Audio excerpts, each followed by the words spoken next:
पर्सा जिल्लाको एक क्रसर उद्योगमा एक युवकको शव फेला परेको छ। वीरगंज महानगरपालिका वडा नम्बर 29 मुसैलीको एक क्रसर उद्योगका एक कर्मचारीको उद्योगकै प्रशोधन प्लान्टको बेल्टमा खिचिएको अवस्थामा शव फेला परेको हो। स्थानीय अन्दाजी 18 वर्षीय अजय मण्डलको राति काम गर्ने क्रममा उद्योगको बेल्टमा खिचिएर मृत्यु भएको जिल्ला प्रहरी कार्यालय पर्साका प्रवक्ता प्रहरी आदर्श क्रसर उद्योग लम्सालले बताए। घटनास्थलबाट प्रहरीले मुचुल्का उठाई शवलाई पोस्टमार्टम प्रोपाइटर म्यानेजरहरुको चाहिँ हामी खोजिरहेका छौं। राति सायद अब यहाँ चाहिँ डरले आफै गरेर पनि उनीहरु आउला सम्पर्कमा आइहाल्छ। म्यानेजर सम्पर्कमा नआएको प्रहरी प्रवक्ता लम्सालले बताए।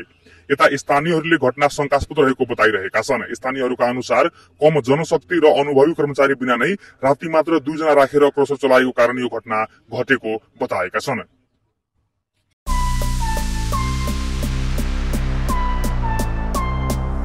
अहिले घटना भएको छ।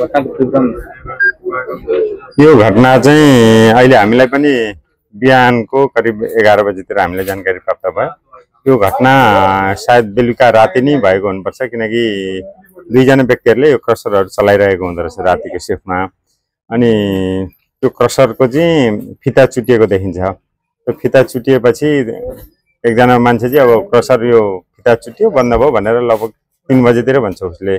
3 बजेतिर चाहिँ ऊ घर गएर सुत्यो र अर्को उसको साथी पनि नदेख्दा यो फिता चुटेपछि ऊ पनि गएर सुत्यो होला भन्ने हिसाबमा म गएँ भन्छ। र बिहान आउँदाखेरि चाहिँ उसको घरतिर अथवा कतै पनि मान्छे नदेखेपछि र त्यो फिता पनि चुटेको अवस्थामा चाहिँ यहाँ पुर्याएको पो हुनसक्छ कि भन्ने हिसाबले यहाँ शङ्का लागेर पछि हामीलाई जानकारी भयो प्रहरीलाई पनि। र त्यहाँ चाहिँ प्रहरीले र यहाँको स्थानीयवासीहरूले यहाँको चाहिँ जनप्रतिनिधिहरू सबैले चाहिँ त्यो फिता चुटेको मुनि चाहिँ हामीले खोतल्नेपछि त्यसलाई खनेपछि त्यो व्यक्तिको लास देखियो।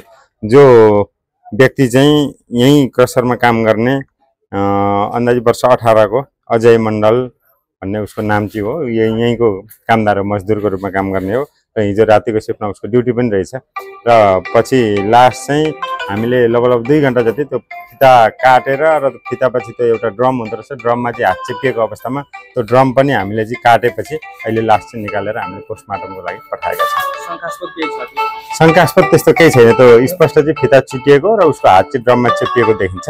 र त्यो काम गर्दाको सिलसिलामा मेसिनले त्यो फिता चुटिएको र त्यो फिता चाहिँ क्रसरको त्यो चाहिँ चुटिएको पनि हामीले देख्न सक्छौँ त्यहाँ पनि। र त्यो फितामै हात पनि चिप्किएको छ, उसको ड्रमभित्र एउटा हात चिप्किएको छ टाउको तल अवस्थामा। ऊ काम गर्दाकै क्रममा यो चाहिँ अब मेसिनरी चिज भएकाले त्यसमा कम्प्लेक्स आएर उसको मृत्यु भएको जस्तो देखिन्छ प्रारम्भिक रूपमा। अब पोस्टमार्टम भएपछि वास्तवमा के हो मृत्युको कारण त्यहाँबाट खोज्छ। गाउँलेको भनाइ के छ भने 10 जना जनशक्ति चढ्नु पर्ने मेसिन 2 जना चलाएपछि यस्तो घटना हुन सक्छ भनेर भनिरहेका छन्। होइन त्यो त अब हामीलाई जानकारी हुँदैन कतिजनाले मेसिन चलाउने हो कतिजनाले चलाउने हो। तर हिजो अवस्थामा उनीहरूको भनाइअनुसार चाहिँ 2 जना चल्छ। मेसिन आफै अटोमा चल्ने भयो, एकजना एउटा साइडमा हुने भयो, अर्कोले अर्को साइड हेर्ने हो। त्यो हिसाबमा चाहिँ मेसिन चल्छ भनेर अहिले उनीहरूले त्यही कामदारसँग पनि हामीले बुझिरहेका छौँ। नियन्त्रण भन्दा पनि हामी घटनाको बारेमा सम्बन्धित मान्छेहरू उसँगका सहकर्मी साथीहरूसँग हामी बुझिरहेका छौँ। अनि यो भन्नाले कुन क्रसर उद्योग हो? यो उद्योगको आदर्श क्रसर उद्योग। अनि यहाँ उहाँको क्रसरका प्रोपाइटर म्यानेजरहरूको चाहिँ हामी खोजी गरिरहेका छौँ। कता छन् उनीहरू? सायद अब यहाँ चाहिँ डरले अथवा केही गरेर पनि उनीहरू हुन सक्छन्। आउला सम्पर्कमा आइहाल्छन्। हामी अनुसन्धान गरिरहेका छौँ।